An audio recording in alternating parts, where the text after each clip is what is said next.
dianjurkan itu melapor di hari Kamis. Makanya kalau kita berdoa itu malaikat catat. Catatan ini nanti hari Kamis baru dilapor. Nah begitu. Makanya kalau orang hari Senin berdoa itu belum dilapor Pak, itu baru dicatat. Nah banyak orang berdoa baru berubah. Hari Senin minta sepeda, Selasa minta motor, hari Rabu minta mobil. Malaikat juga pusing. Iya. Kalau kita mau ambil analisa sederhananya, kenapa? Karena malaikat belum lapor, oh sudah minta 3 dan ini sudah baru berubah. Dari situlah ada kaulun Imam Syafi'i mengatakan ijabud doa arba'ina yauman mania. Kalau mau diterima doanya 40 hari 40 malam berkesinambungan, jangan ganti doanya. Alhamdulillah, alhamdulillah rabbil alamin. Wassalatu wassalamu ala asyrafil anbiya'i wal mursalin. Sayyidina wa maulana wa habibina wa syafi'ina wa ala alihi wa ashabihi wa sahabatihi ajma'in. Allahumma salli ala sayyidina Muhammadin wa ala ali sayyidina Muhammadin tibbil qulubi wa dawaiha wa afiyatil abdani wa shifaiha wa nuril absari wa diyaiha wa ala alihi wa sahbihi wa sallim. Yang kami muliakan dan kami ta'zimi para alim ulama, para tokoh masyarakat, wabil khusus Bapak Imam Masjid Raya Campelagen yang insya Allah semoga Allah Subhanahu wa Ta'ala senantiasa memberikan keberkahan dalam hidup beliau sehingga dari lisan beliau kita bisa mendapatkan keberkahan. Yang kami muliakan yang mewakili Bapak Bupati beserta seluruh rombongan, Bapak Kapolsek, insya Allah, Bapak anggota DPD RI sempat hadir bersama kita, anggota DPR, seluruh pejabat pemerintah, Bapak dari Kantor Kementerian Agama, dan seluruh tamu undangan tanpa terkecuali, terkhusus lagi kepada panitia pelaksana yang sudah bekerja semaksimal mungkin demi terselenggaranya acara kita pada siang hari ini. Wabil khusus lagi yang kami muliakan dan kami takzimi para guru-guru mulia kita, anak-anak kita beserta ibu-ibu yang sempat hadir. Mohon maaf saya tidak bisa sebutkan satu persatu nama dan gelar, yang jelasnya semua insya Allah mudah-mudahan kita yang hadir di tempat ini mendatangkan dan mendapatkan keberkahan, dan insya Allah kalau mudah-mudahan bisa mendapatkan syafaat baginda Rasulullah Sallallahu Alaihi Wasallam. Amin amin ya rabbal alamin. Saya pakai bahasa Indonesia atau bahasa Bugis?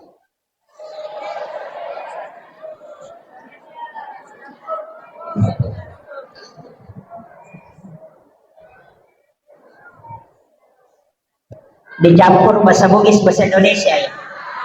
Oh, iya. Tadi saya tanya, bilang di sini pintar banyak bahasa Bugis, dan tidak apa-apa. Saya campur bahasa Indonesia bahasa Bugis. Bulan ini adalah bulan Rabiul Akhir. Ulama Bugis tidak pernah mengenal istilah maulid. Yang selalu disebutkan itu adalah maulud. Makanya orang Bugis mengatakan memaulud. Karena peringatan maulid itu bukan peringatan waktu kelahiran, tapi peringatan untuk yang lahir. Kalau maulid itu waktu kelahiran, makanya peringatan maulid berarti peringatan waktu kelahiran Rasulullah. Maka itu ada yang versi 9 Rabiul Awal, ada yang versi 12 Rabiul Awal. Itu peringatan maulid, artinya memperingati waktu lahirnya Rasulullah. Rasulullah sendiri memperingati waktu lahirnya yang berkaitan dengan harinya. Itu lahir hari Senin. Makanya Rasulullah memperingati dengan berpuasa. Ulama hadis kita berbeda dengan ulama fikih dalam penetapan hadis ini. Ulama hadis mengatakan perintah di situ adalah perintah untuk melaksanakan puasa sunnah pada hari Senin. Ada ulama yang memahami bahwa perintah hadis ini adalah perintah berpuasa pada hari kelahiran. Itu kan dua hal yang berbeda. Karena kebetulan Rasulullah ditakdirkan oleh Allah lahir hari Senin, maka dia puasakan hari Senin. Seandainya Rasulullah, kita berandai-andai, seandainya beliau ditakdirkan lahir hari Rabu, maka dia akan puasa hari Rabu. Karena ketika beliau ditanya, kenapa berpuasa pada hari Senin? Jawaban beliau, karena saya dilahirkan pada hari Senin dan wahyu pertama itu diturunkan oleh Allah pada hari Senin. Jadi Rasulullah berpuasa karena hari kelahirannya. Makanya pertanyaannya, kita lahir hari apa? Kalau lahir hari Rabu, maka puasakan hari Rabu sebagai tanda kesyukuran hari kelahiran. Karena caranya Rasulullah mensyukuri nikmat Allah adalah puasa. Cuma kita orang Bugis kalau syukuran makan-makan. Jadi tapi itu tidak masalah. Makanya ulama kita mengatakan disunnahkan puasa pada hari kelahiran. Kalau hari Rabu, puasakan hari Rabu. Dan banyak sahabat Nabi dan para ulama itu puasa di hari kelahiran. Karena ternyata punya hikmah. Hikmah itu adalah ilmu yang lahir dari ilmu. Makanya ada namanya ilmu hikmah. Kadang-kala orang bingung, kenapa ada ilmu hikmah, Ustaz? Ilmu ya ilmu, hikmah juga ilmu. Ternyata ulama kita membagi. Ada ilmu yang lahir dari ilmu dan tidak sedikit. Dalam satu hukum kadang ada 5 hikmahnya. Seperti kenapa daging babi itu diharamkan. Hikmahnya karena mengandung cacing pita. Hikmah itu tidak bisa merubah hukum. Nanti kalau misalnya ada kedokteran ahli bisa menemukan obat yang bisa membunuh cacing pita, tetap babi akan menjadi haram. Itu karena hanya salah satu hikmah dari keharaman. Ilmu hikmah ini disebut para ulama sebagai ilmu yang lahir dari ilmu. Saya kasih contoh, kenapa wanita kalau makan dilarang membuka bibir ketika mengunyah. Jadi komandre makunreye de nawading nabuka sumpan na komakemai. Hanya ketika dia menyuap dia membuka mulutnya, tapi pada saat mengunyah itu harus kasih rapat. Karena kenapa? Ternyata itu salah satu caranya, hikmahnya itu wanita itu suaminya pengantin baru setiap malam. Kalau orang tahu itu betul. Artinya apa? Bibir atasnya perempuan itu terkoneksi dengan bibir bawah. Nah itu kalau sudah tidak paham lagi, saya tidak tahu bagaimana cara menjelaskan. Cuma sampai di situ saya bisa jelaskan. Itu hikmahnya. Kemudian kenapa kita dilarang melangkahi makanan? Kadangkala ada ikan di depan kita, kadang kita mengambil yang jauh. Desemali wal limata malanandre. Kan itu dilarang. Hikmahnya, orang yang tidak melangkahi makanan itu rezekinya orang yang uruskan. Tapi kalau orang mengambil makanan yang jauh darinya, itu rezekinya tidak bisa dia dapatkan kecuali dia harus urusin. Itu hikmah, Pak. Kan ada orang makan itu seperti eskapator tangannya. Begini, itu kan itu. Itulah sehingga orang Bugis itu menggunakan baki supaya bisa diputar.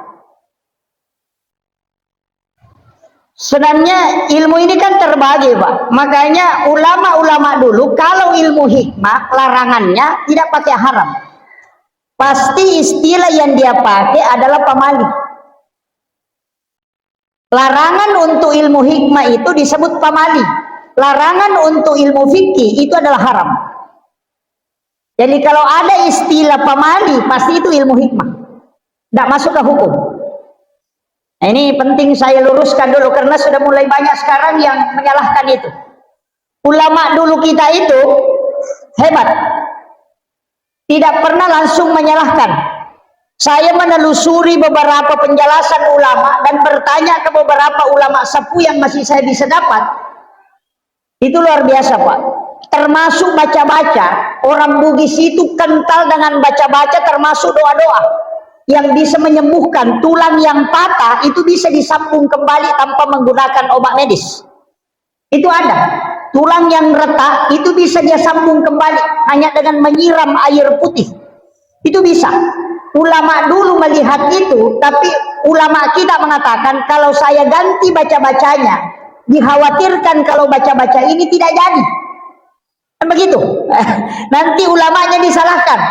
Mengatakan, wah kalau Pak Kiai mengatakan ini salah, kasihlah kami doa yang bisa menyambung tulang tanpa membaca baca-baca kami. Takutnya kalau diajarkan tidak jadi.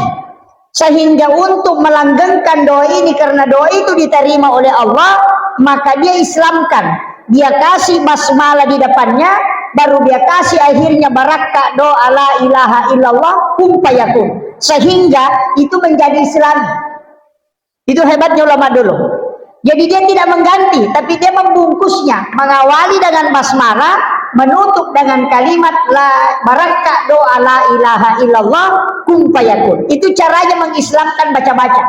Sehingga baca-baca yang dulu yang tidak pakai itu semua diisi dengan itu. Sehingga prosesnya islamisasi baca-baca dan juga budaya yang diislamkan. Itu pentingnya. Ulama dulu berdakwah begitu, pakai budaya, dan itu tidak hilang. Cuma sekarang ada yang memotong itu. Tapi tidak ada jadi Sulbar, Pak. Cuma di kampung saya banyak. Kemudian kita kembali. Makanya puasakan hari kelahiran sekaligus puasa pada hari Senin. Kenapa? Siapa yang berpuasa pada hari Senin, maka dia puasa sunnah hari kelahiran Nabi. Itu sunnah selamanya hatta yaumil qiyamah. Yang kedua, puasakan hari kelahiran. Kenapa? Karena sunnah hukumnya berpuasa pada hari kelahiran, sebagaimana Rasulullah puasakan hari kelahirannya. Dan siapa yang berpuasa pada hari kelahirannya, maka tidak ada penyakit yang bisa merusak tubuhnya. Itu pesannya Ki Hamid Pasuruan. Jadi kalau mau terjaga, tidak kena kolesterol, asam urat, pakai ini. Salah satu amalan itu Pak untuk sehat, puasakan hari kelahiran. Hanya ulama-ulama kita yang puasa di hari kelahiran itu jarang kena penyakit lain-lain. Itu hikmahnya. Cuma banyak orang tidak tahu hari apa dia lahir. Banyak, apalagi yang sudah lama orang tua kita itu banyak tidak tahu hari apa saya lahir ini. Cukup kalau tidak tahu, puasakan hari kelahiran Rasulullah, minta berkahnya. Karena nurnya terkoneksi dengan kita. Kemudian yang kedua, puasa hari Kamis itu kan juga sunnah. Ini puasa hari Kamis itu karena pahala dan doa ibadah itu di store. Sebenarnya sistem kerja malaikat ini sama aja dengan pejabat. Ada pejabat setiap 1 pekan itu melapor ke bupati misalnya. Ada juga laporan bulanan, ada laporan tahunan. Malaikat juga begitu. Setiap dalam 1 pekan itu melapor di hari Kamis. Makanya kalau kita berdoa, itu malaikat catat. Catatan ini nanti hari Kamis baru dilapor. Nah begitu. Makanya kalau orang hari Senin berdoa, itu belum dilapor Pak. Itu baru dicatat. Nah banyak orang berdoa baru berubah. Hari Senin minta sepeda, Selasa minta motor, hari Rabu minta mobil. Malaikat juga pusing. Iya. Kalau kita mau ambil analisa sederhananya, kenapa? Karena malaikat belum lapor, sudah minta 3, dan ini sudah baru berubah. Dari situlah ada kaulun Imam Syafi'i mengatakan ijabud doa arba'ina yauman mania. Kalau mau diterima doanya 40 hari 40 malam berkesinambungan, jangan ganti doanya. Sama aja kalau ada anak kecil, setiap hari dia minta sepeda selama 40 hari, belum sampai 40 hari kita akan belikan sepeda. Kecuali hari Senin minta sepeda, hari Selasa minta motor-motor, hari Rabu minta es krim, kita cuma belikan es krim supaya dia diam.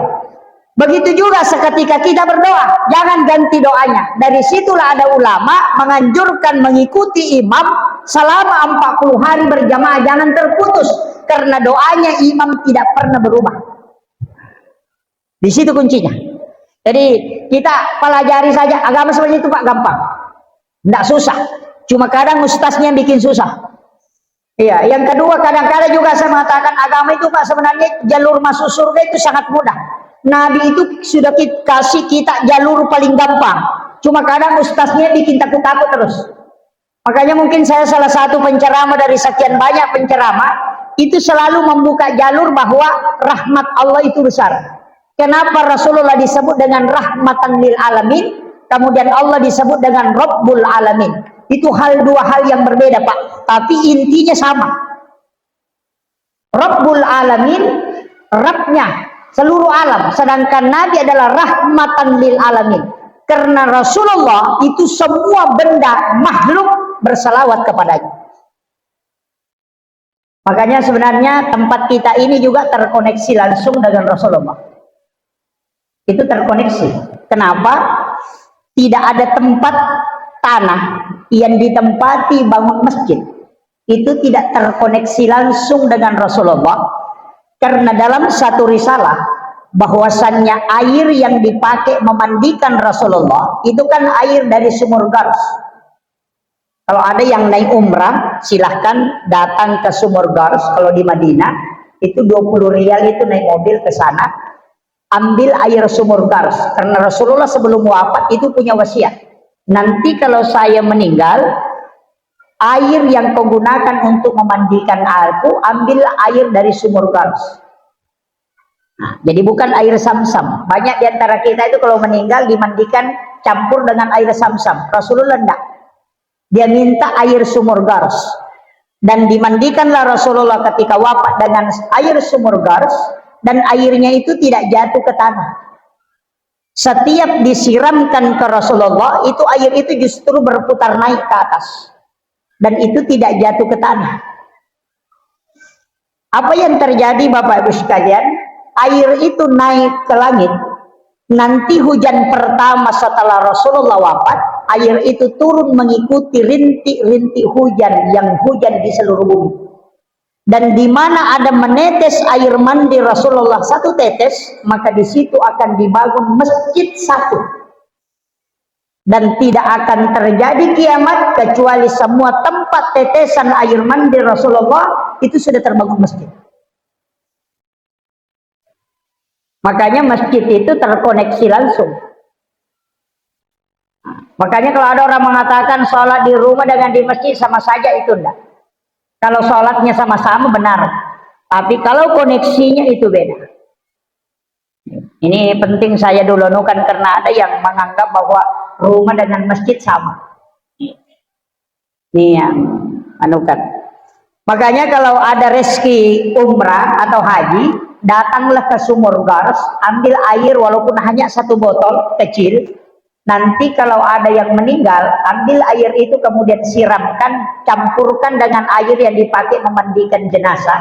Itu bisa insya Allah ada keberkahannya untuk bisa mengambil syafaat Rasulullah.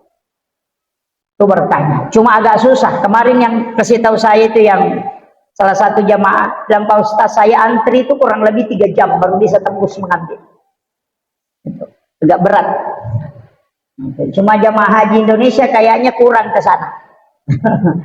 Karena banyak yang nggak tahu. Itu tuh sumurnya itu disebut sumur Gars. Kemudian ini makanya kita adakan peringatan Maulud Nabi, artinya orangnya yang kita peringati. Makanya Afrika itu bermaulid sampai 6 bulan, tapi tidak ada istilah Rajab di sana. Kita ada Isra Miraj. Kalau dia tidak, maulid itu 6 bulan sampai bulan Rajab. Jadi diambil sampai bulan Sya'ban, nanti Ramadan baru lepas. Itu luar biasanya mereka. Tapi kita ya peringatan maulid pasti 1 bulan ini pun sudah lewat, Pak, karena ini sudah Rabiul Akhir. Saya sebenarnya dihubungi panitia, saya mengatakan, dalam hati saya mengatakan, sebenarnya biar saya tidak masuk di Sulawesi Barat, Bapak sekalian. Kenapa? Ilmu ulama kita ini jauh dari apa yang saya tahu. Ulama kita di sini di Sulawesi Barat itu punya sanad langsung. Para habaib itu punya sanad langsung. Dan masih banyak suriat-suriat para rasul di sini tinggal. Ulama-ulama kasyaf kita masih banyak. Cuma anak-anak kita belakangan ini kadangkala mau mengambil ilmu harus diambil yang sama yang viral-viral itu. Musibah juga itu, Pak. Iya. Saya kasih tahu anak-anakku yang belajar di tempat ini, ulama kita jaga yang ada di sini, ambil berkahnya. Makanya banyak orang itu datang ke sini hanya ngaji 1 minggu baru pergi. Kenapa? Hanya ingin menyambung sanad kemudian pergi, supaya mereka punya guru tersambung ke sini. Ini saya harus kasih tahu. Sebenarnya kalau saya masuk ke sini ceramah Pak, tidak ada apa-apanya dibanding ilmunya ulama kita di sini. Jauh sekali. Ini saya harus, istilahnya ini saya harus bukain, karena ulama kita itu punya sanad langsung. Makanya ulama kita yang ada di sini hargai betul. Saya sangat takzim. Saya sebenarnya tidak berani masuk ceramah di sini, Pak. Cuma karena panitia itu bolak-balik. Sebenarnya saya sudah close jadwal. Tapi panitia selalu berusaha, Pak Ustaz minta waktunya. Saya juga mau maaf, kemarin minta untuk bikin video. Pak Ustaz bikin video bahwa akan berangkat ke sini. Sebenarnya itu saya tidak pernah lakukan. Baru sekali ini saya lakukan. Kenapa? Saya sebenarnya tidak mau kalau hal itu terlalu diinikan. Kita ngaji sederhana saja, ya. Jangan yang ulama, saya kasih tahu itu, yang kayu yang mengambang di laut itu tidak ada isinya, Pak. Yang berisi itu yang tenggelam. Sama di ustaz, yang viral-viral itu kadang tidak ada isinya. Kayak saya ini, ya, yang diam-diam itu yang punya isi sebenarnya. Cuma kadang kita selalu melihat yang nampak itu. Karena kita pakai ukuran lahiriah, tidak pernah melihat dengan mata batin. Itu penting. Ini yang saya harus beritahukan langsung kepada anak-anakku. Jangan sampai nanti mau viral, nanti ulah orang-orang viral kayak saya ini, viral musibah juga, Pak. Saya tidak punya tim media itu, sengaja dari dulu tidak. Ada yang beberapa yang minta, yang ikut-ikut ke sini kan juga. Itu saya tidak pernah minta, dan saya tidak punya tim. Akun-akun itu tidak, saya tidak mau. Ada pesannya guru tak ya Jadul Muin Yusuf kali Sidendre, yaitu cara main apa sedekah. Ya kupura nih masih sedekah aja nomor usul. Itu kan begitu. Jadi jangan sampai ceramah diurus lagi kalau sudah, itu jadi masalah. Jadi saya tidak pernah urus itu. Makanya kalau viral itu orang aja yang angkat. Sebenarnya saya tidak mau seperti itu. Tapi musibah, makanya saya bilang ini musibah. Kemudian saya lanjutkan. Kita memperingati kehadirannya Rasulullah di muka bumi. Kenapa? Karena satu-satunya orang dari semua nabi dan rasul yang dikasih otoritas untuk memiliki kewenangan ibadah itu cuma Rasulullah. Saya bisa pastikan dulu saya tidak paham ini, Pak. Nanti saya tanya ke beberapa ulama, itu baru saya paham kenapa disebut rahmatan lil alamin. Rasulullah itu begini, Nabi Musa, Nabi Ibrahim, Nabi Yakub, dan semua nabi-nabi itu perintahnya Allah perintahkan langsung untuk disampaikan kepada umatnya. Itu tidak ada otoritasnya. Jadi perintah Allah langsung ke umatnya melalui nabinya. Tapi untuk Rasulullah itu ada dua. Ada perintah Allah langsung kepada hambanya, ada perintah yang disandarkan ke Rasulullah. Itu tidak sandarnya ke Allah, padahal itu ke Allah sebenarnya, tapi disandarkan ke Nabi. Makanya 2 tingkat. Sholat fardu 5 waktu ada sholat sunat. Sholat sunat inilah yang disandarkan ke Rasulullah. Puasa Ramadan wajib, itu perintah langsung. Tapi ada puasa sunnah, itu disandarkan ke Nabi. Kemudian haji itu wajib, ada umrah sunnahnya. Jadi umrah ini disandarkan ke Nabi, makanya disebut sunnah. Jadi itu hebatnya Rasulullah. Satu-satunya Nabi dan Rasul yang punya sandaran ibadah, dan sandarannya inilah menjadi asbab syafaat nanti. Sedangkan untuk yang ke Allah itulah menjadi rahmat. Makanya satu-satunya Nabi yang bisa memberi syafaat langsung itu cuma Rasulullah. Karena sandaran ke situ tadi. Kenapa? Kita besok tanya, kenapa bisa seperti itu? Itu karena Rasulullah yang meminta. Bahkan ada 22 doanya Rasulullah, cuma 1 yang tidak dijawab oleh Allah. Allah memang minta, "Intu ini ya Rasulullah, saya tidak terima." Ditolak.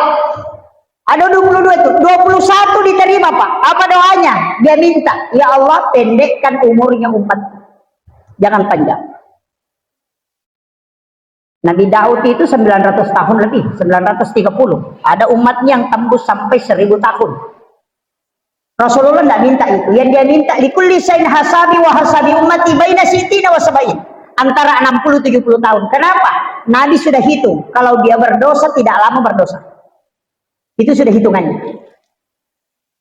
Kalau orang 1000 tahun umurnya Pak main judi, minimal 900 tahun main judi.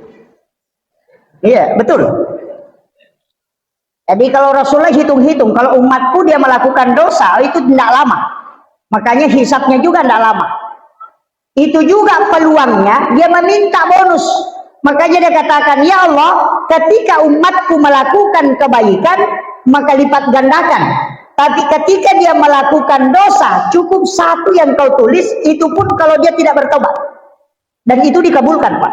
Makanya man jaa bil hasanati falahu asyru amsalihha. Ketika kau melakukan satu kebaikan, Allah lipat gandakan menjadi 10. Tapi ketika dosa itu cuma satu. Dan ketika kau bertaubat dirubah menjadi kebaikan. Itu hadiahnya itu luar biasa, Pak. Makanya ulama dulu itu tidak pernah memvonis orang masuk neraka kalau berdosa. Dia paling mengatakan taubat maka baru sholat. Kenapa? Dia sudah hitung. Kalau satu kali berbuat kebaikan, satu kali kau berdosa, kan masih ada bonusmu 9. Kalau hitung-hitung, kan begitu. Kan 10 kalau kebaikan. Tapi jangan jadikan ini supaya kita melakukan dosa. Wah parah itu.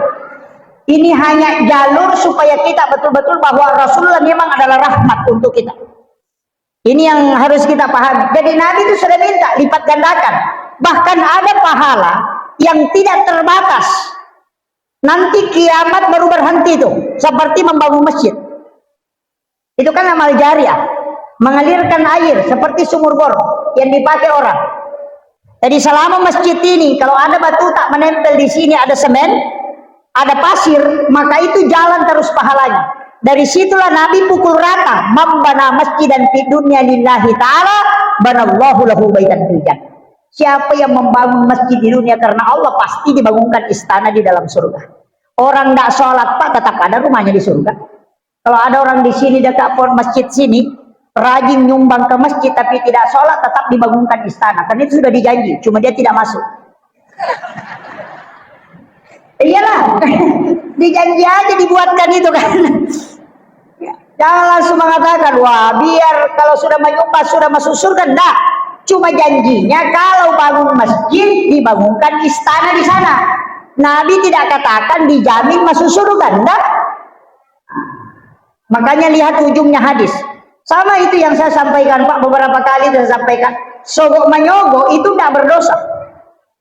Saya sudah cari dalil, tidak temukan bahwa orang yang disogok dan menyogok itu berdosa, tidak ada. Makanya kalau ada ustaz mengatakan orang yang disogok dan menyogok berdosa, saya itu pasang badan, tidak ada hadisnya saya dapat. Saya punya kitab itu, kitab ensiklopedia hadis Nabi, kurang lebih 600.000 hadis Nabi di dalamnya, saya tidak temukan. Yang ada hadisnya itu ar-rasi wal murtasi finnar. Orang yang disogok dan menyogok keduanya masuk neraka. Itu aja. Tidak berdosa itu Pak. Cuma masuk neraka. Iya. Kenapa hadis itu pakai neraka? Karena orang yang berdosa itu bisa bertaubat. Makanya dia di ultimatum itu bukan pakai dosa, di situ pakai neraka supaya mereka memang menghindari.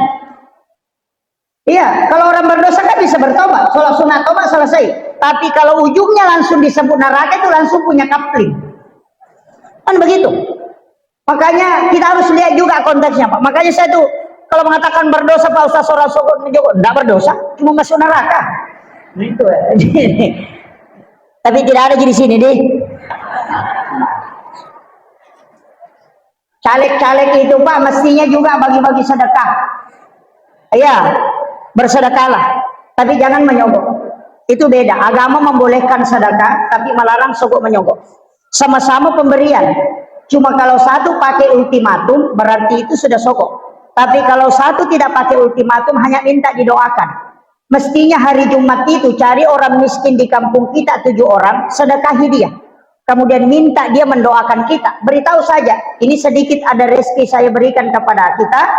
aku mohon didoakan karena saya punya hajat. Itu aja. Itu bukan sogokan, itu sunnah.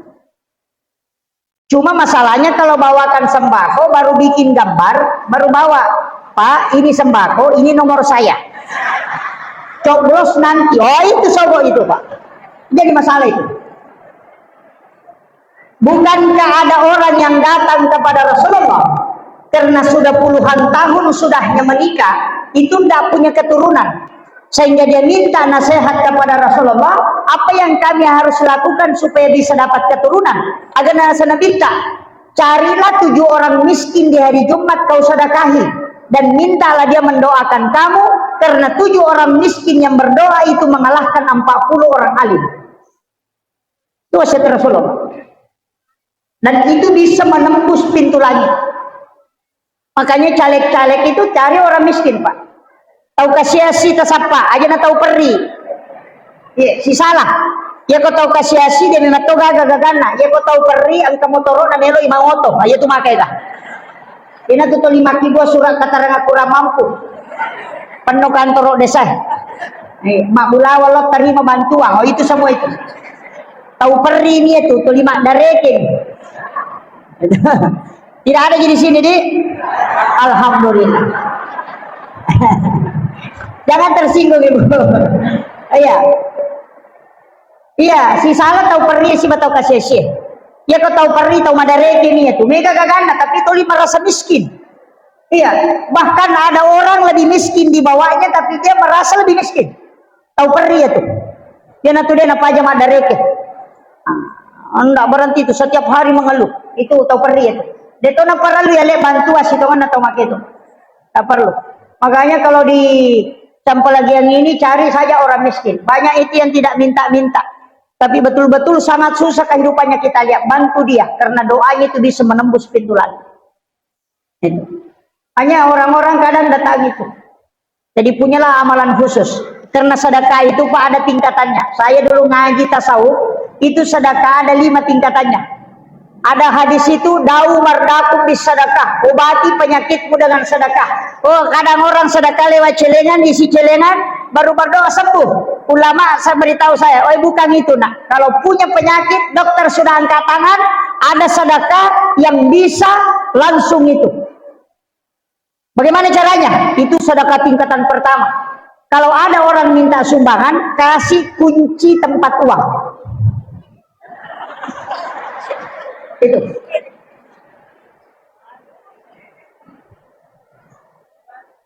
Itu agak berat. Betul Pak. Kasih pin ATM. Oh itu luar biasa. Kenapa? Orang kayanya Mesir itu yang bendahara membantu Universitas Al-Azhar Kairo Mesir. Ketika dapat waktunya mau pembelian penyaluran beasiswa, itu dia cuma serahkan kunci peti besi tempat uangnya. Dia cuma mengatakan ini tempat uang saya, ini kuncinya. Silahkan ambil, kalau kurang melapor. Kalau ada sisanya simpan saja di situ. Dan apa yang terjadi Pak? Menurut informasi yang saya dapatkan oleh ulama kita mengatakan, ketika sudah diambil 2 hari 3 hari dia buka, itu justru kotak tempat uangnya itu selalu penuh. Padahal itu sudah diambil. Kan ada rezeki itu yang tidak melalui wa yarzuqu min haitsu la yahtasib itu. Ada itu. Makanya ada jalur khusus. Cuma kadang kita tidak bisa Pak, karena bilang bagaimana kalau ngambil semua? Wah. Nah, itu yang jadi masalah. Ini yang agak berat ini. Kemudian tingkatan yang kedua, sedekahnya jangan tahu berapa yang kita sedekahkan. Ya kalau lalu celengannya ambil uang, jangan lihat uang berapa, masukkan. Tutup mata, itu hadis qudsi lagi. Allah mengatakan nigi-nigi ataku malengak dena bilangan ngak nalengae deto bilangan ngupare wakangi. Itu yang jauh. Nah, kalau kita kadang ditarik uang 100 didorong lagi masuk. Nah, salah jepu. Jadi masalah juga itu. Itu kuncinya. Kan sebenarnya ada ulama mengatakan yang banyak itu berapa? Kalau 10.000 itu tidak banyak karena ada 20.000. Kalau 50.000 itu tidak banyak karena ada 100.000. Tapi yang banyak itu ketika kau sudah tidak tahu. Sama dengan zikir, berzikirlah dengan zikir yang banyak. Kalau kau baca 10.000, kan masih ada 20.000 di atasnya. Tapi ketika kau baca dan kau tidak tahu jumlahnya, maka itulah yang banyak. Nanti Allah yang menghitung. Itu kalau kita pakai pendekatan tasawufnya. Tapi kalau pendekatan fikihnya sesuai dengan ritmenya. Kalau wirid ya ada jumlahnya. Ini kalau saya buka aja tuh yang kita pakai yang mana saja. Kalau mau belajar tasawuf ya tasawufnya pasti agak berat karena dia berkaitan dengan tidak pakai logika. Nah itu kalau tasawuf. Tapi kalau fikih pasti ke logika. Pakai fikih akal. Makanya anak-anakku belajar di sini itu luar biasa. Anda pelajari ilmu fikih, ulamanya disebut fuqaha. Yang dibahas itu tentang halal haram. Rukun-rukunnya ibadah. Kalau naik satu tingkat, itu ada namanya kajian iman. Itu ulamanya disebut murabbi. Mazhabnya, Mu'tazilah, Jabariyah, Qadariyah, Sunni dengan Syiah. Itu ilmunya disebut teologi. Kalau tadi fikih, kajian Islam, ulamanya disebut fuqaha. Itu mazhabnya, ada Syafi'i, ada Imam Malik, ada Abu Hanifah, ada Ahmad bin Hanbal. Kalau naik satu tingkat di atasnya, namanya kajian ihsan. Ihsan itu sebenarnya tasawuf. Ulamanya bukan fuqaha dan juga bukan murabbi, tapi disebut mursyid. Karena dia berkaitan dengan kalbu. Makanya kalau sholatnya mau sah, belajar sama ahli fikih. Karena itu yang tahu halal haram dan tata cara sholatnya. Tapi kalau sholatnya mau khusyuk, jangan belajar sama ahli fikih. Tanya ahli kalbu. Sama aja dokter. Kalau jantungmu bermasalah, datang ke ahli jantung, jangan ke ahli kulit. Tidak ketemu itu. Sholat ketika mau khusyuk, jangan tanya ulama fikih, tanya ulama tasawuf. Bagaimana cara mengenal Allah? Masing-masing ada ranahnya, Pak. Cuma kadang orang sekarang selalu mencampur. Pokoknya agama ini cuma satu, sempurna sudah.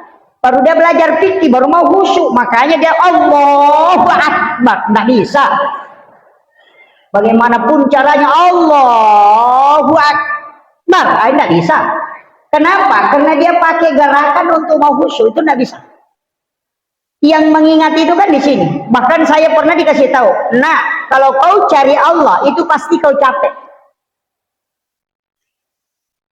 Kan kuncinya ada di situ. Kalau kau sholat, kemudian kau cari Allah, pasti kau capek.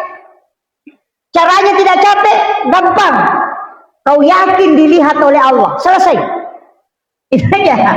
Makanya kita katakan orang bertakwa itu bukan orang yang selalu mengingat Allah, karena pasti lalai. Tapi orang yang bertakwa adalah orang yang selalu merasa dilihat oleh Allah. Itu aja.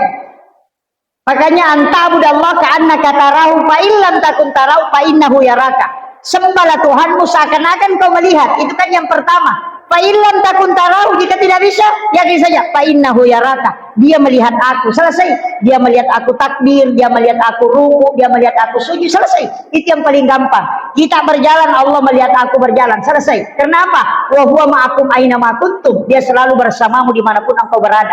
Bahkan wallahu aqrabu min hablil warid. Allah itu lebih dekat daripada urat lehermu. Dari situlah ulama mengatakan, jangan kau cari, tapi yakini bahwa dia melihat engkau. Sudah selesai. Itu aja. Sama kalau ada CCTV itu, dia melihat kita. Karena pandangan Allah tidak pernah luput. Itu aja. Kalau mau naik ke atas, itu yang capek. Allah. Lama jalan. Orang sudah baca Fatihah, dia masih sibuk. Allah. Itu susah. Inilah yang banyak. Anak-anak ribut di belakang, marah-marah. Katanya tidak khusyuk, padahal anak-anak tidak ribut, tidak khusyuk juga. Itu iya. Jadi masalah juga itu cuma dijadikan alasan, itu. Tapi tidak ada di sini. Ada. Kemudian saya kembali. Rasulullah itu pemegang otoritas syafaat. Cuma kadang kita keliru, Pak, karena ada dua perintah. Yang pertama, kirimkan salam. Yang kedua, kirimkan sholawat. Ini dua hal yang berbeda. Kalau mengirimkan salam supaya kita diperhatikan langsung oleh Rasulullah. Tapi kalau mengirimkan sholawat itu supaya terkoneksi untuk syafaatnya. Kan dua hal yang berbeda. Kalau sholawat, Allahumma sholli ala Muhammad wa ala Muhammad. atau Allahumma sholli ala Sayyidina Muhammad wa ala ali Sayyidina Muhammad. Itu salawat. Kalau salam, assalamu alaika ya Rasulullah, assalamu alaika ya Habiballah, assalamu alaika ya Sayyidi, assalamu alaika ya Taha, assalamu alaika ya Yasin, assalamu alaika ya Ababar Ruh, assalatu wassalamu alaika ayyuhan nabi wa rahmatullahi wa barakatuh. Itu yang disebut salam. Kalau ingin diperhatikan langsung oleh Rasulullah, maka kirimkan salam. Tapi jika ingin mendapatkan syafaatnya, kirimkan salawat. Itu dua hal yang berbeda. Makanya ulama mengatakan, koneksikan dirimu dulu sebelum kau bersalawat. Makanya selalu pencala mengatakan, mari kita mengirimkan salam dan salawat. Tidak pernah terbalik ya. Mari kita mengirimkan salawat dan salam. Jadi sebelum kita bersalawat, salami dulu Rasulullah. Kenapa? Supaya terkoneksi.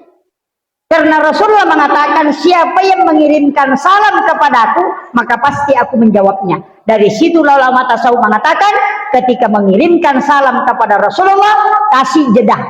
Assalamualaikum ya Rasulullah. Tunduk. Biarkan Rasulullah menjawab, baru kita melanjutkan kembali. Setelah itu baru kau kirimkan salawat. Ini kuncinya, Pak. Salam itu koneksi langsung. Salawat itu pakai perantara malaikat. Makanya kan ada malaikat yang diutus oleh Allah hanya untuk menyampaikan salawat kita kepada Rasulullah. Tapi ada satu malam, angka Cibiwani itu tidak pakai perantara. Malaikat tidak difungsikan ketika orang bersalawat kepada Rasulullah itu setiap malam Jumat. Jadi yang kau angkat tahu masalah waktu nabi takawani Jumai itu tidak pakai perantara malaikat, karena Rasulullah mengatakan saya langsung mendengarnya. Itu hebatnya Pak Bu. Makanya Rasulullah menjanjikan, siapa yang bersalawat kepadaku 100 kali setiap malam Jumat, maka pasti dia akan mendapatkan syafaatku kala dia berakhir. Itu karena malam Jumat itu istimewa.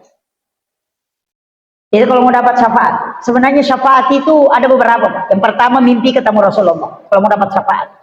Cuma ini orang mengatakan agak berat. Guru saya, mursyid saya mengatakan, nah, mimpi ketemu Rasulullah. Kalau ada orang sudah 40 tahun umurnya, nah belum pernah sekali mimpi ketemu Rasulullah, itu rugi betul dia. Saya tanyakan, wah bukan persoalan ruginya Pak Kiai, tapi persoalan bisakah atau tidak. Dia mengatakan kesalahannya bukan pada bisa atau tidak, kesalahannya dia tidak pernah memintanya. Karena tidak mungkin Rasulullah tidak mendatangi kalau dia minta. Makanya sebelum tidur itu berwudu sempurna, baru baring sebagaimana caranya Rasulullah baring, baru kirimkan salam kepada Rasulullah dan salawat, kemudian minta dia datang. Ya Rasulullah, aku rindu kepadamu. Datanglah engkau dalam mimpiku, temui aku ya Rasulullah. Aku ingin melihat wajahmu secara langsung. Nabi kalau diminta Pak, 40 hari kata ulama, insya Allah itu bisa tembus. Tapi kalau kau tidak minta, 30 tahun tidak bisa. Sama aja Pak Bupati, kalau kau tidak undang, tidak datang. Perut bilang, kenapa tidak datang? Kenapa tidak datang? Nah, kau tidak panggil. Kan begitu. Paling tidak kalau kau sudah panggil, dia panggil, tapi dia tidak datang. Ada asistennya dia bawa, ada pejabat yang dia bawa. Dari pejabatnya itu bisa terkoneksi. Dari situlah biasanya orang meminta mimpi ketemu Rasulullah, cuma dia melihat wajah seorang ulama, maka suruh datangi ulama itu, minta ijazah supaya bisa mimpi ketemu Rasulullah. Begitu caranya. Sama di Pak Bupati yang dia utus ke sini, maka kalau mau ketemu Pak Bupati, tanya yang disuruh datang ke sini. Kan begitu. Ini saya kasih tahu jalurnya Pak. Padahal ulama kita di sini banyak tahu. Ya. Jadi kalau mau mimpi ketemu Rasulullah, kadang Nabi itu memperlihatkan hal yang lain. Allah bilang, oh dari jalur sini nanti ketemunya baru bisa koneksi. Ada orang mimpi ketemu ulama ini, mimpi ketemu ulama ini. Kalau begitu, datangi orang itu, minta amalannya supaya dia bisa, kita bisa juga terkoneksi. Nah, itu kuncinya. Ini anak-anakku yang di sini, saya ini Pak, alhamdulillah umur sudah 40. Saya lahir Desember 83, 1983. Jadi pas umur saya tahun ini 40. Ini kan tahun 2023. Jadi kita sebenarnya di ulama-ulama kita dulu itu aja yang diajarkan. Jangan mengatakan tidak bisa, tidak. Kau minta memang. Kalau kau tidak minta, jangan menyesal kalau dia tidak datang.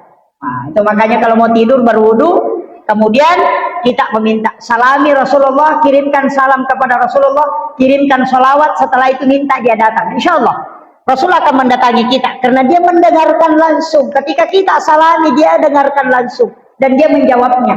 Itu pasti dia akan datang ke kita. Ini yang untuk anak-anakku, kalau cepat bisa melakukan itu secepat mungkin itu bisa, Pak. Ulama kita mengatakan, tapi ada jalur yang kedua. Saya dikasih tahu cuma agak berat.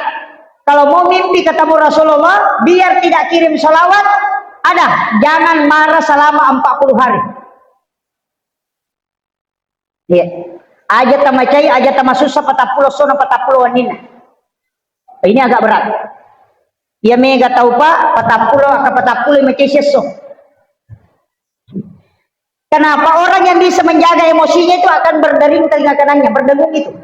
Dan orang yang dengung telinga kanannya itu disebutkan di Malakul A'la itu namanya secara khusus. Sehingga para malaikat bertasbih dan tembus ke telinganya. Dari situlah kita dilarang menutup telinga ketika telinga kanan berdengung. Kadang kita kalau berdengung telinga kanan sudah ditiup, berkesi begini. Oh itu jadi masalah. Itu tidak paham itu. Itu orang berdengung itu sudah disebut dengan tasbihnya para malaikat. Nabi sebut nama kita langsung di hadapan para malaikat. Itu istimewa itu Pak. Dan di situ kita bisa berdoa, karena di situ doa bisa mustajabah betul. Nah, bersalawat kepada Nabi kemudian minta syafaat. Kemudian kalau tidak bisa, berat Ustaz mimpi ketemu Rasulullah, itu berat. Jalur yang kedua bisa kita tempuh, baca syahadatnya ruh. Maka itu pandita atas syahadat pamulangi. Raditu billahi robba wa bil islami dina wa li Muhammadin nabiyya wa rasulah. Ada yang menambah raditu billahi robba wa bil islami dina wa li Muhammadin nabiyya wa tiba wa rasulah. Itu 3 kali atau 7 kali, itu hadis sahih. Rasulullah mewasiatkan siapa yang membaca 3 kali atau 7 kali, maka dia akan mendapatkan syafaatku kelak di yaumil akhir, dan dia akan bergandengan tangan denganku masuk ke dalam surga. Surga itu. Makanya itu kuncinya. Baca aja itu kalau sudah sholat 3 kali atau 7 kali. Kalau masih tidak bisa, masih ada. Siapa yang cinta kepada surah Al-Kautsar? Hafal Al-Kautsar? Kalau tidak hafal, Inna Atayna. Kadang ada orang tidak tahu kalau bilang Al-Kautsar. Kalau bilang Inna Atayna, oh iya saya hafal itu Ustaz. Oh iya. Surah Al-Kautsar adalah surah yang diturunkan untuk menenangkan kalbunya Rasulullah ketika anak laki-lakinya bernama Ibrahim wafat, maka Allah turunkan surah ini untuk menenangkan hatinya Rasulullah. Termasuk ulama kita mengatakan apapun yang bergejolak ketika dibacakan ini pasti diam. Makanya ibu-ibu kalau mau goreng telur itu dari dulu sudah dipakai. Kalau mau goreng telur dan itu berletus minyaknya, cukup baca itu pasti tenang. Ombak yang besar itu ketika dibacakan itu pasti tenang Pak. Saya sering naik pesawat, itu kalau cuaca jelek, kita tempelkan tangan, itu dibaca kemudian ditempelkan tangan, minta berkahnya itu tenang itu. Anak-anak menangis tengah malam, cukup itu yang dibacakan, diletakkan di dadanya atau di ubung-ubungnya. Itu luar biasa Pak. Surah Al-Kautsar ini memang luar biasa. Sampai-sampai ibu-ibu sebenarnya itu paling hafal itu. Karena paling sering dipakai, cuci daging, cuci ikan, semua yang bisa mendatangkan bau amis, kalau dicuci dengan air terakhirnya membacakan surah Al-Kautsar, itu tidak bau amis. Dia itu nasa ngogi, maka dia bisa isyarat. Dari situ, itu membaca surah Al-Kautsar itu, hilang baunya itu. Makanan yang tidak masak, menasuki nadena manasu, mamatan dan reta. Selama periuknya masih panas, tidak usah nyalakan kompor. Ambil saja garam, bacakan surah Al-Kautsar, letakkan di atas penutupnya. Kalau periuk itu sudah dingin, maka makanan yang ada di dalamnya itu masak. Itu berkahnya itu. Makanya orang dulu itu banyak dia pakai, cuma saya tidak bongkar. Bahaya Pak kalau dibongkar itu, nanti Al-Kautsar saja yang dipakai. Waduh, jadi masalah itu. Itu surah yang sangat pendek. Rasul mengatakan siapa yang menghafalnya dan mencintainya, maka dia akan mendapatkan syafaatku. Tapi untung surah Al-Kautsar Pak, seandainya Al-Baqarah setengah mati menghafal. Itu saking mudahnya itu yang saya bilang. Tadi saya mengatakan otoritasnya Rasulullah ini sangat mudah ini. Kemudian, apalagi permintaannya Rasulullah. Ini yang dia mengatakan semua amalan nabi-nabi terdahulu kumpulkan dan berikan untuk umatku karena umurnya pendek. Maka dikasihlah, ada puasa putih kan? Ayyamul Bid namanya. Itu puasa putih, itu bukan puasanya Rasulullah sebenarnya, itu puasanya Nabi Adam. Ketika dilemparkan ke bumi, dia puasa 3 hari. Hari pertama dia puasa sepertiga badannya putih. Hari kedua 2/3 badannya putih. Hari ketiga seluruh badannya putih. Makanya disebut puasa putih. Itu 13, 14, 15. Opono ulangi. Pakai hitungan kalender Hijriah. Itu Rasulullah mengatakan siapa yang puasa pada 3 hari setiap bulannya, sama kalau dia puasa 1 bulan penuh. Itu berkahnya. Nah, makanya ini kan puasanya Nabi Adam. Kemudian ada satu nabi Pak, namanya Syam'un. Nabi Syam'un itu 1000 tahun dia berjihad. 1000 tahun dia berjihad. Kalau siang dia puasa sunnah, kalau malam sholat tahajud. Tapi berperang sendiri menggunakan rahang unta. Dia mengatakan rahang keledai. Jutaan orang kafir dia bunuh. Sendiriannya berperang, tidak ada pengikutnya. Tapi dia 1000 tahun berjihad. Siangnya dia puasa sunnah, malamnya dia tahajud sampai pagi. Itu yang dilakukan terus. Namanya Nabi Syam'un. Orang barat menyebutnya Samson. Karena ada filmnya itu. Samson. Itu sebenarnya Syam'un. Nabi itu. Nabi takjub dengan itu. Apa yang dia minta? Ya Allah, bisakah umatku mendapatkan hadiah yang melebihi apa yang dilakukan oleh Nabi Syam'un? Dan Allah kabulkan. Dari situlah ada namanya malam Lailatul Qadar. Itu kuncinya Pak. Jadi Nabi itu sudah dikasih kumpulan ibadah.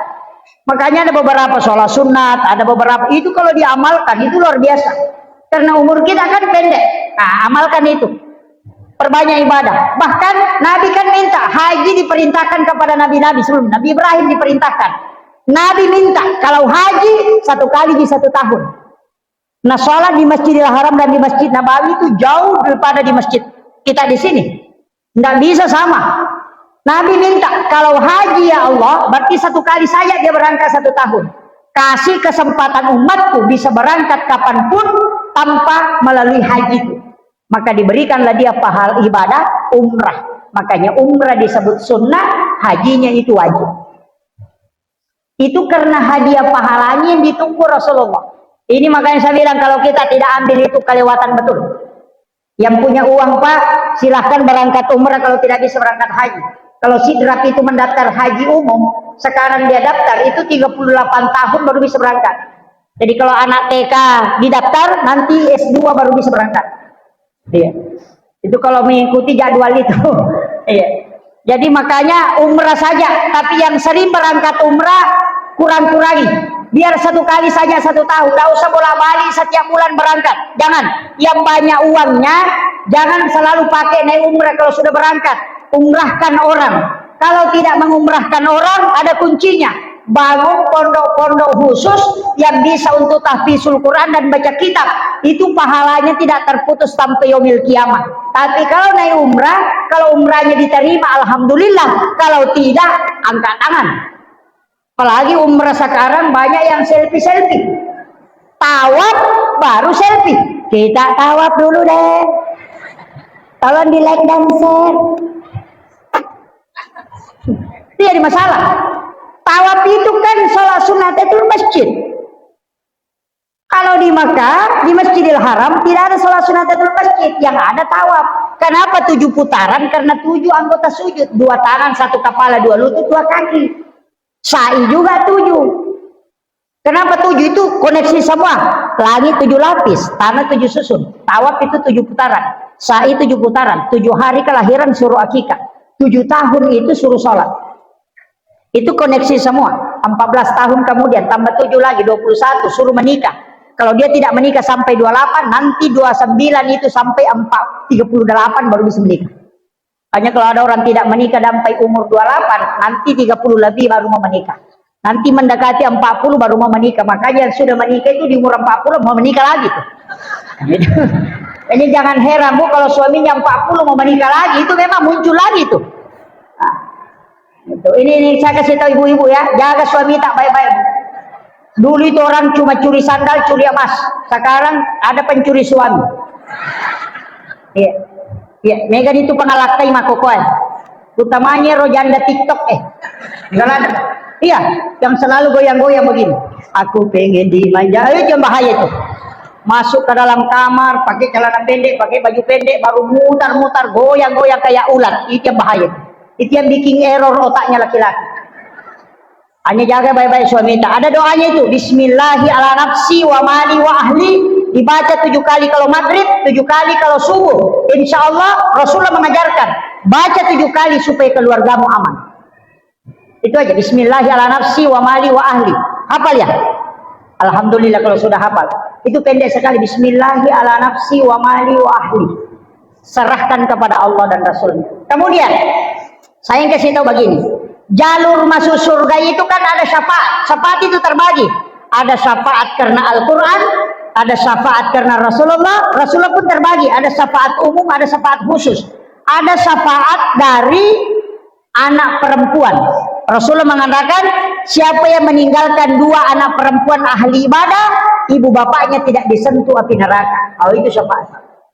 Makanya saya itu anak pertama perempuan, anak kedua perempuan. Karena mursyid saya kasih tahu, nak nanti kalau sudah menikah bikin anak perempuan dulu 2 atau 3, baru bikin anak laki-laki. Anak perempuan pertama, anak kedua perempuan, alhamdulillah. Saya bilang, oh ini benar juga kata ulama. Cuma dulu saya tanyakan, bagaimana caranya? Dia bilang, kunci anak itu cuma di napas. Itu ilmu hikmah, Pak. Kalau napas kanan yang kuat berhubungan dan itu tinggal, insya Allah itu akan menjadi laki-laki. Kalau kiri itu perempuan. Itu ilmunya. Ada juga bilang naik kiri ke kanan, naik kanan ke kiri. Bukan, napas. Itu saya sudah kasih tahu. Ya, ya, saya dapat ilmu itu dulu di AJ Pak, di Biren. Guru tak, saya dikasih langsung. Sampai-sampai ada beberapa ilmu itu saya tidak terapkan karena agak susah. Mereji Pak. Sama di kitab Imamul Ghazali itu kan, kalau mau melahirkan anak alim atau ulama, bahkan bisa sekelas wali, itu ada waktunya di bulan Ramadan pas selesai buka puasa, sebelum makan apa-apa, setelah minum berhubungan. Ketika istrimu hamil, anakmu bisa menjadi seorang ulama. Itu pesannya Imamul Ghazali dalam kitab Ihya. Bukan pesan saya, itu hanya saya teruskan. Kemarin ada yang komen di Facebook itu saya lihat, Pak Ustaz, bagaimana caranya ini? Kenapa bisa Ustaz bilang begitu? Bagaimana caranya kita mau sholat maghrib? Ya terserah kamu. Saya cuma sampaikan pendapat ulama. Makanya saya itu cara apa, tidak pernah sampaikan pendapat pribadi. Kenapa? Kalau orang protes saya bilang protes ulamanya. Jangan protes saya, karena saya itu hanya menyampaikan yang disampaikan ulama. Kalau mau sepakat atau tidak sepakat bukan urusan saya. Makanya saya ini hutaba bukan ulama. Ulama itu Imamul Ghazali. Kalau saya hutaba itu penyampai. Saya ini cuma televisi Pak.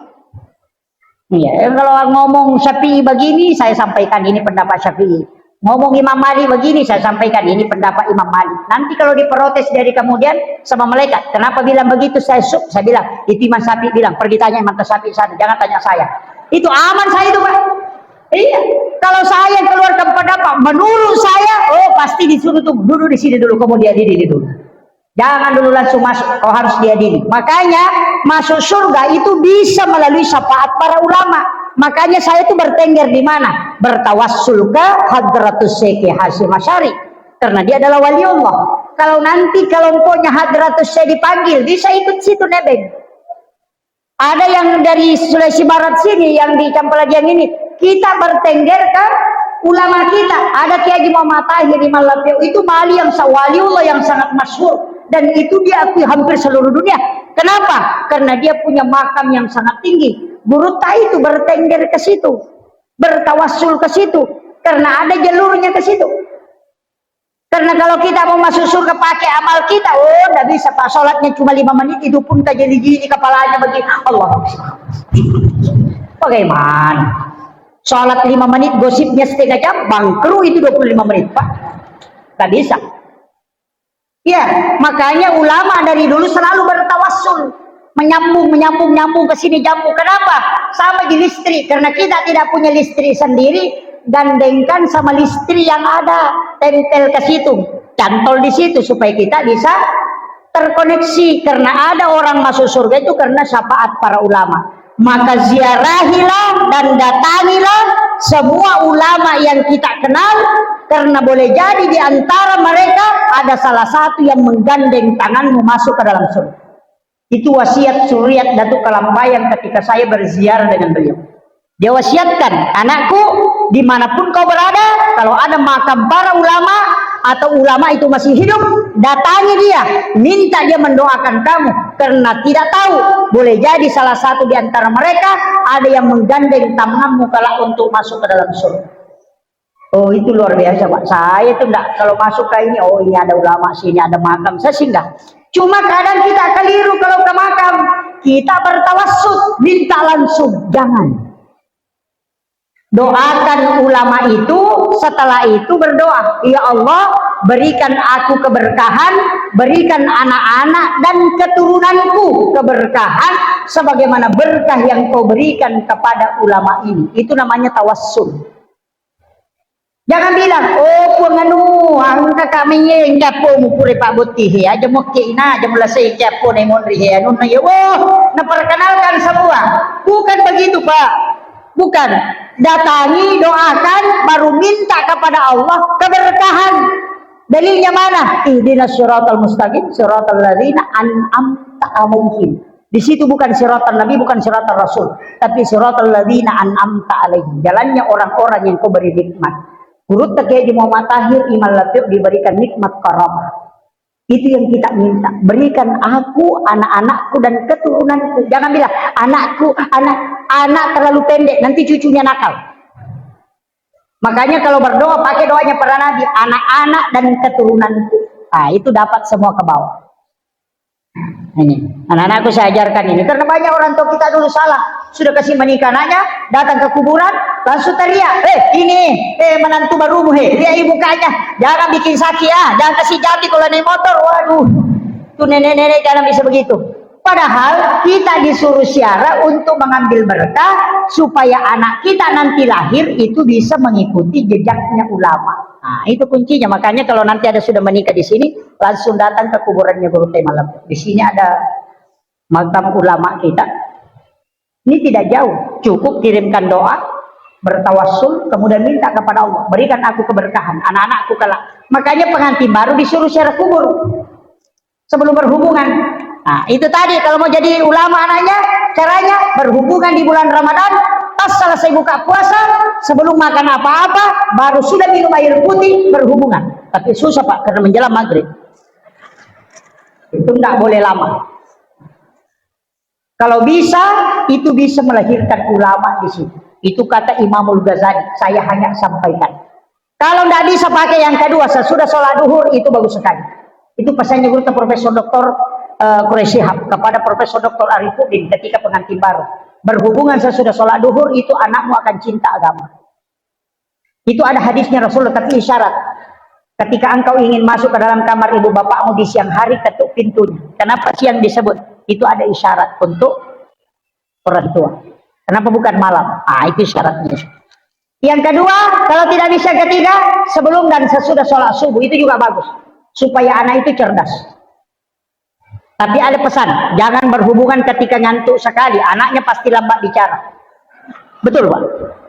Kalau ada orang ngantuk kemudian berhubungan, itu sudah 7 tahun anaknya masih bilang atta, anak, atta. Oh itu, tidak bisa ngomong itu. Ia nangkau kutuli makanan ini atta, atta, tan rocak kerubu ya. Iya. Jangan berhubungan ketika kenyang sekali, karena itu membuat anakmu akan malas. Makut tumatu anak ekongka. Ia kembali wasalladaki palasan. Kalau sudah bermimpi berhubungan kemudian berhubungan secara nyata menyebabkan istri hamil, maka anaknya akan kena epilepsi atau penyakit ayam. Itu penelitian Bapak Profesor Dr. Dadang Hawaris. Itu penting saya sampaikan. Makanya hati-hati, jangan sembarangan Pak. Maka berwudu sebelumnya, minta doa. Ketika diberikan kenikmatan, letakkan tangan di atas dada, laki-laki meletakkan di lantai, kemudian dia menunjuk ke atas. Itulah pesan ulama, angin laukona riwatku menyembunyi. Itu kuncinya. Ketika engkau menunjuk ke atas, baca doa sapu jagat, Rabbana atina fid dunya hasanah, singgah. Jangan kasih lewat. Nasabak itu nasab pak dongang ini nak dia pegagaisan. Kau yang mengisi, makanya disebut sapu jagat.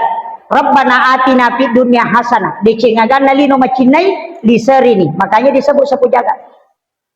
Ada kan orang baca itu kasih terus saja. Rabbana atina fid dunya hasanah wa fil akhirati hasanah wa qina azabannar. Maka di gurute itu cek kosong, tidak ada pising. Di Rabbana atina fid dunya hasanah singgah ilawi agamilau. Ya kau anak madece ngilau yo kutu.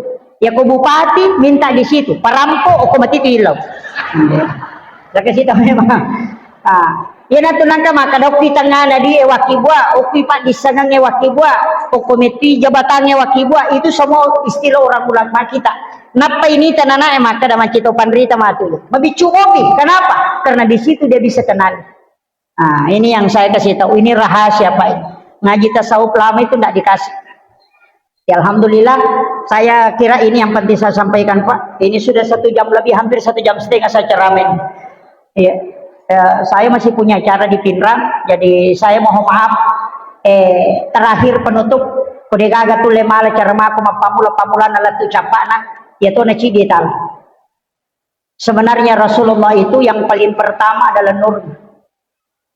Itu makanya kita kenal istilah Nurul Muhammad. Tapi Nurul Muhammad itu Pak bukan nama. Itu hanya adalah simbol.